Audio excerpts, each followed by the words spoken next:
Ce mardi 30 janvier 2018, la Maison de la Presse a servi de cadre à la traditionnelle présentation des vœux de nouvel an de l'honorable Soumaïla Cissé, président du parti URD et chef de file de l'opposition aux acteurs de la presse nationale.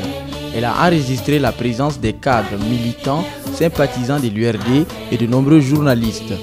Dans son allocution, le président Soumaïla Cissé est revenu sur les conditions de travail et les difficultés que les journalistes ont rencontrées tout au long de l'année précédente, avant de les inviter à continuer le travail important qu'ils abattent en faveur du renforcement de la démocratie. Il a aussi dépeint la situation actuelle du Mali, la recrudescence des attaques terroristes, les dérives autoritaires, le respect du calendrier électoral étaient entre autres les sujets abordés dans son allocution. Pour le président de l'URD, une alternance à la tête de l'État est nécessaire afin de pallier aux difficultés que rencontre notre pays. Pour en finir avec cette crise, le président sortant doit sortir, dira l'honorable Soumaïla Cissé. Je vous présente au nom de l'URD et à mon nom propre mes vœux de santé, de bonheur, de prospérité et de plein succès professionnel à vous, à vos familles, vos partenaires, ainsi qu'à vos auditeurs, téléspectateurs et lecteurs. J'associe à ces vœux l'ensemble du peuple malien. Que cette nouvelle année soit pour notre pays une année de paix, de réconciliation, d'unité et de prospérité. Les défis sont immenses pour y parvenir. De ce point de vue, la prochaine élection présidentielle tant attendue et espérée va constituer le rendez-vous le plus important. J'aurai l'occasion d'y revenir. L'année 2017, tout en étant riche en événements, a été particulièrement éprouvante pour vous, les journalistes.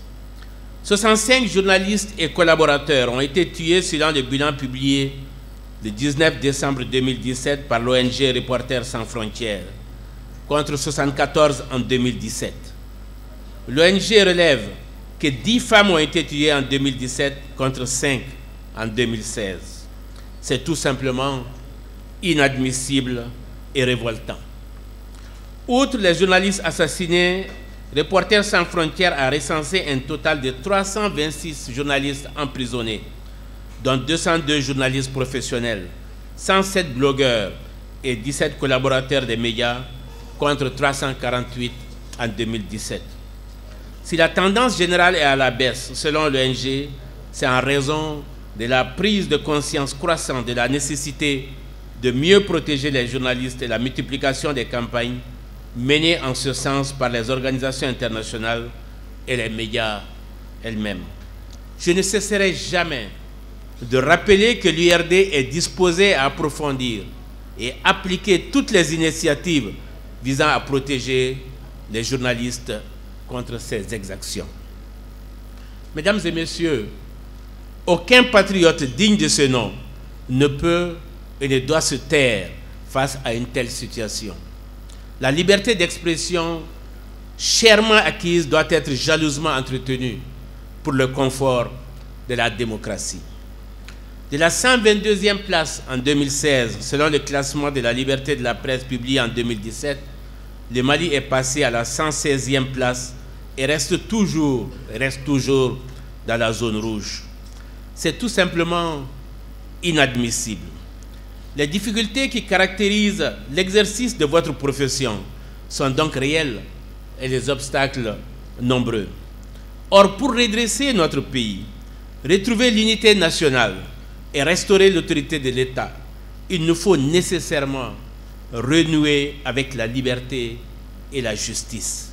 Cela passe nécessairement par une presse de qualité, indépendante et plurielle, et disposant des moyens adéquats et de personnel bien formé.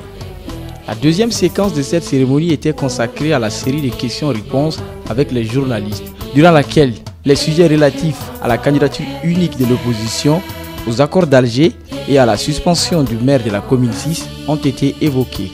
Cette cérémonie de présentation de vœux a pris fin par un cocktail que le président Soumaïla Cissé et les cadres de son parti ont partagé avec les hommes et les femmes de la presse. Vivement l'année prochaine.